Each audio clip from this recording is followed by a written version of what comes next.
Week 7, day 2. Did you respond yesterday? Positive mental attitude. That's what we're talking about.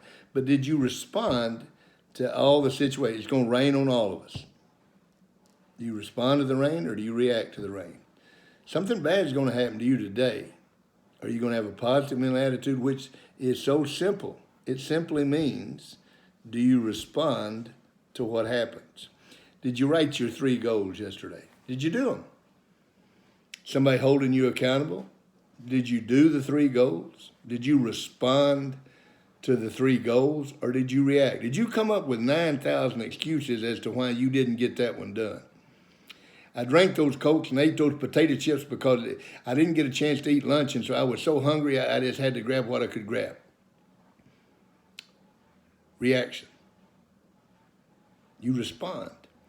Day 2, positive mental attitude.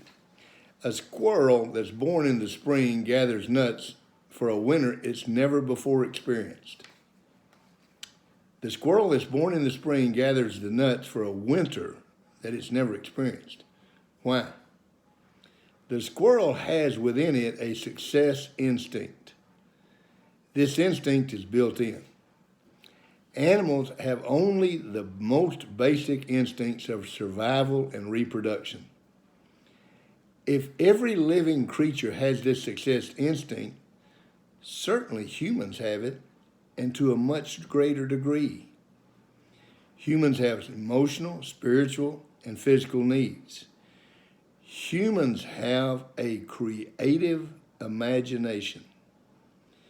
Humans are more than creatures, they are creators. With your imagination, you can formulate goals. Human alone can direct their success instinct through imagination, and this is what separates us from animals. Glenn Close said the closest thing to being godlike is using our imagination. If you don't like who you are, if you don't like where you are, if you don't like what you are, then imagine who you want to be. Put it in your mind in such a strong way that it's like they did a scientific study and they found out that a person cannot tell the difference between a real experience and one that's vividly imagined. They asked Joe Namath, they said, is that the greatest game you ever played after he won the Super Bowl in 1969, the greatest upset in football at that time? He said, no, I played that game last night. See, he used his imagination. Walter Payton, one of the greatest running backs that ever played football, said the best thing that ever happened to him was he didn't have a TV when he was a boy. So he had to imagine the Cowboys and the Indians. He had to imagine all these things. So he learned to develop his imagination. I think today that's a detriment to our young people. People don't develop their imaginations. It's like Peyton said, he imagined himself running for 100 yards. He saw himself doing it. Why is that all that is so important? When you do that, you have within you a success instinct. Now, most of the time, what you do is prevent it from being successful. You worry so hard about something, or you try so hard. It's like when you're going to go talk to Margaret Ann, and you got exactly what you're going to say. And you get there, and all of a sudden you start stumbling, fumbling, and falling all around. And then you walk around and you go, gee, I can't talk to girls. Imagine yourself. See yourself doing it, and that success instinct will kick in. If you don't, it goes the other way.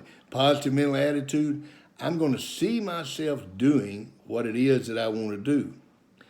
The question is, to initiate the success instinct, it's necessary for you to picture yourself as being successful. What is the picture you have as a husband, father, worker, or person? In other words, you've got to set a picture of yourself as an athlete. You have to see yourself intercepting the pass, throwing the pass, catching the pass, making the block, doing the things that you do. You have to see yourself as a successful father. How you deal with situations when they come along. You have to see yourself. Positive mental attitude, that's what positive mental attitude is.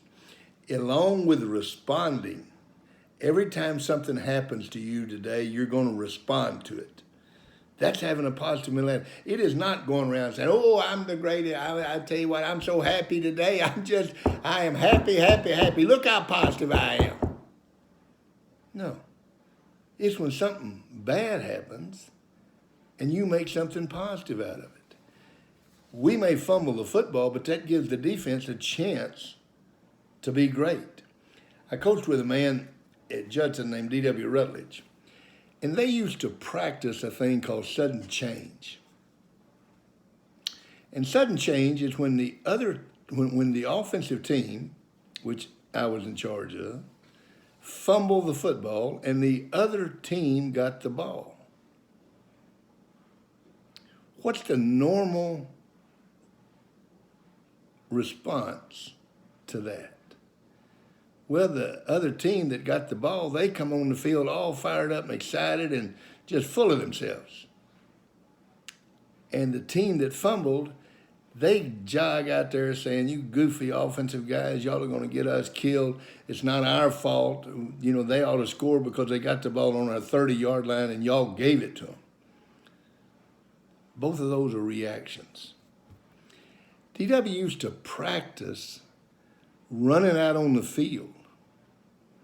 They had such a mindset that when we fumbled the football on offense, they would take the field as if we had just scored a touchdown. I mean, they were cheering and yelling, all right, because they responded in a way, it gave them the opportunity to show how good they were on defense.